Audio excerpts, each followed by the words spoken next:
Hello everybody and Happy New Year. Almost. We're not quite there yet. At least not when I'm filming this. But it is the 31st of December 2020. Last day of the year. And as promised, I'm coming to you with a special wrap-up video. Before we get to the actual wrap-up, let's look at what I've done since Monday.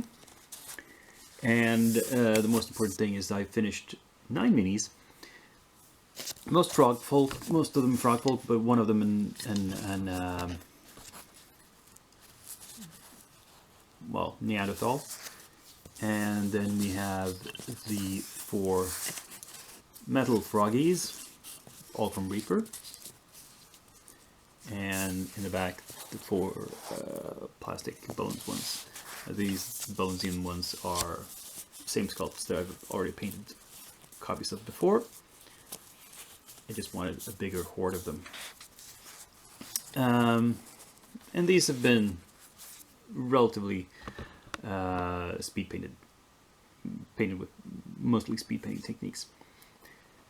To get through them quickly, they're not very sophisticated miniatures.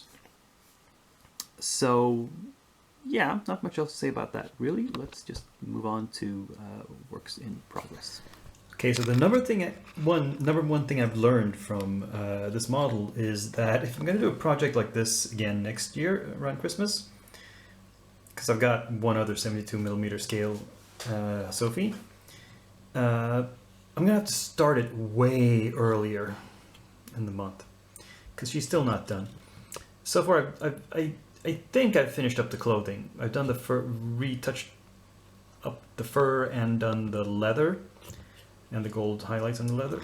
I'm not entirely sure about the leather. I painted it a sort of red leather color and the highlights kind of pushed it into the orange range, so I thought I'd glaze it with some red to bring it back down. Now I'm not sure if it's too red. If that pushed it too far, too close to the other reds, if it's too close to the hair, for example. But, you know, looking at it here, it's sort of distinct, isn't it? You can tell it apart. But I still need to go over the skin. That is the hard thing. And here you see my main skin colors for this project, which are rosy flesh and pale flesh from Vallejo Game Color. With I'll add in some ivory for the super high highlights. But yeah, maybe by Monday, just like a week and a half too late for Christmas. But well, I've learned something about scheduling these big projects. That's something.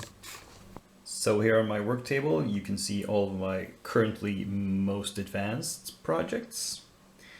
And they're all in the primer plus maybe a few simple undercoats phase. And I don't really know which ones I feel like finishing first. We'll have to see what my priorities are. And if any of them get done by Monday. But right, as was mentioned in a comment to my last video, the difference between these two Alices is that one is in boots and one is in slippers. Otherwise, they're the same. So I'm going to paint them a little bit differently. Put them on different bases. But here we have the others. Yeah. Coming along. It's turtles all the way down, baby.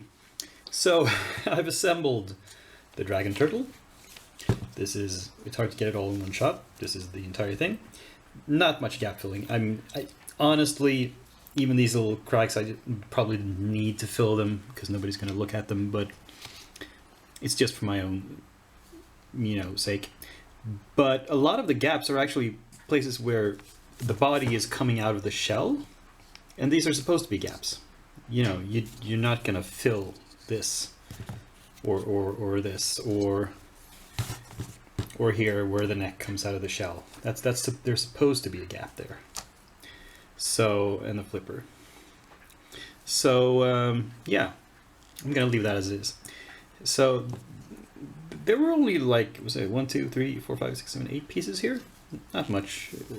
There were even more pieces to create the base, actually. This was not molded in one piece. It was molded in a lot of pieces, so you could get more variety into it. And they seem to have learned their lesson with these big monsters. I mean, you know, the Kraken from last time has lots of difficulty standing up, but here they've included a clear plastic rod and a much harder plastic, which you would insert like so, and I think like so. Yes, so it's sort of swimming along at an angle here, and this is so you can view it. You can view both. You can see both the top and the bottom of the thing when it's on display. So, of course, I'm gonna try not to paint this. I don't think I'm even gonna. I don't think I'm even not gonna. I don't need to glue this in at all. In fact, it would be pretty good to not do that, so you could take it apart for storage or transport later. And that means, of course, painting the base and the turtle itself separately. And this will be a little tricky because it means, like, for example, probably painting the underside of it, trying to seal that, and then holding it from the underside while I'm painting the top side. When I do that, of course, some paint will rub off from the underside where it contacts the ground if I put it down like this. And then I'll have to repaint that and re-varnish it. And, yeah, it's a thing, but it's just something you got to be aware of. It's part of the process for a model like this. And yeah, we'll see. Next stage is, of course, to prime it and maybe put down some base coats with the airbrush. And we'll see how far we get.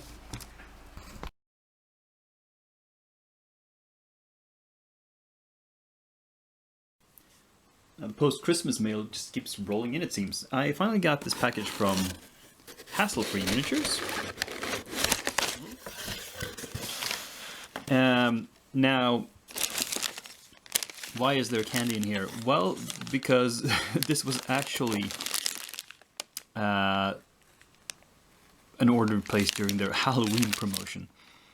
And this is why, of the two bonus figures, one is a character named Red Rain, who has two different heads, one of which is a hockey mask.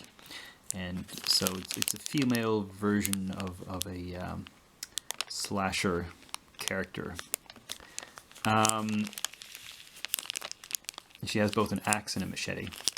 And then there's some random bonus figure they dropped in here as well. And there's also, in all their promotional bags, the goodie bags, there's some stuff like some guns that you can add to minis or whatever. I never seem to use them, but you know, that's okay. But what I actually ordered was they had a sale on their third-party products. So this is not hassle-free stuff. This is actually from a company called Game Zone, and I wanted to try them out because I'd never painted anything from Game Zone before, and it was cheap in this case. So I didn't pay the sticker price here. And it's a lot of varied stuff. Let me show you. So there's a variety of stuff here. There is a few figures from their Undead range, Vampiros. A few from the Chaos range. This is a Chaos Sorcerer of some sort. Some Dark Elves. I believe this is a Dark Elf hero. And finally, where do we have them? Oh, a bunch of Goblin Wolf Riders. I got several of these. Grand total, everything bonus minis included, 15 minis. So ending the year with a hit to my purchased column. But, you know, you can't control the vagaries of when stuff arrives. And I think I want to start painting some of these right away. I'm going to put some in the painting queue. Not these bonus minis. No, I'll put them away. Especially Red Rain, I'll save her for next Halloween. The Undead, I will also place in a special box of do not open until October.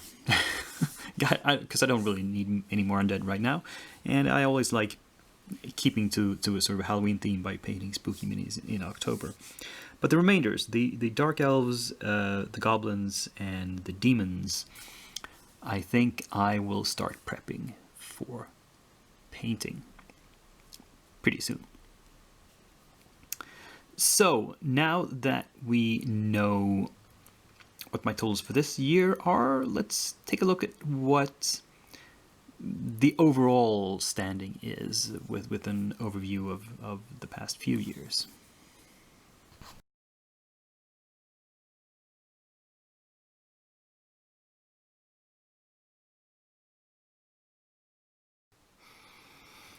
So, some final thoughts for the year while gazing into the maw of Nyarlathotep.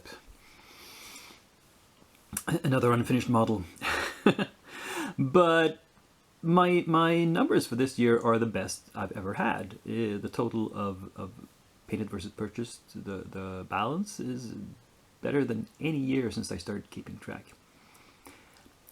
And that means I have reduced my deficit by quite a lot. A good chunk of the deficit I racked up a few years ago has gone away. Not completely gone, though. And I have to point out that the negative 73, it doesn't mean that I only have that many unfinished minis left. In addition to those, I still have whatever I started with before 2015 got rolling. And I don't know how many of those were. Several hundred, I would assume, because the Bones 2 Kickstarter arrived in 2014, and I don't think I'd finished all of them before 2015 started. And I had a lot of other stuff that I'd bought. So I would guesstimate more than 200, less than 500. And I mean, theoretically, I could check, but that would be way too much work. And it would be kind of depressing. I mean, I could check how many there are right now. I could take an inventory, but I'm not going to do that. I'm thinking of doing it later. So here's my plan for the coming years. 2021, my ambition is only to break even, because the next Bones Kickstarter is arriving. Bones 5 is showing up this summer, and that's going to be hundreds of minis just by itself. So if I can just paint as many as I purchased this year, that'll be okay. Even if it's a little bit in the red, I'll be fine with that too, because I apart from that, I also have other orders and Kickstarters that I placed in the past year that will arrive during 21. So there's a big risk that I'll wind up negative. But we'll see. So I'm just going to try to keep my head above water this coming year, but then in 22, there's no huge Kickstarter like that arriving. Because the schedule Reaper have been keeping lately is that it's every other year. In fact, the past 2 or 3 Bones Kickstarters have had a period between deliveries of 2 years and 2 months, to be exact. They've been very precise there. So if they keep to that schedule, and Bones 5 is shipped in April of this year as it's supposed to, then the next one will be reaching me in June of 23. So that's still a ways away. So I'm thinking in 2022 I will be able to actually start chipping away at the mountain of unpainted stuff I had to start with. And if that is the case, then I promise that at the end of 22, when I do this wrap-up video in 2 years, I will do an inventory. I will go through everything in my collection that's still unpainted, and if it's not too much, I can include it all in the video. I can like show you all the stuff, not every single mini, but you know, okay, this pile is X and this pile here is Y, you know, that sort of thing. Just an overview. Well, that's a very preliminary plan, because that's 2 years away. A lot of things can happen, but it's good to have plans. It's good to have dreams. But with that, it's time to close out the year. Celebrate responsibly. Don't fire off too many fireworks. And you know, don't go to huge parties and get COVID. And let's all stay safe and hope for a recovery from disease and all that jazz in the upcoming year.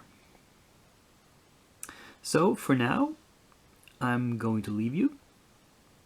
Go ahead and click like on this video, subscribe if you haven't done so, and above all, join me on Monday again, the 4th, for my regularly scheduled Monday Miniatures Ramble. Till then, this has been Dakian, and now signing off.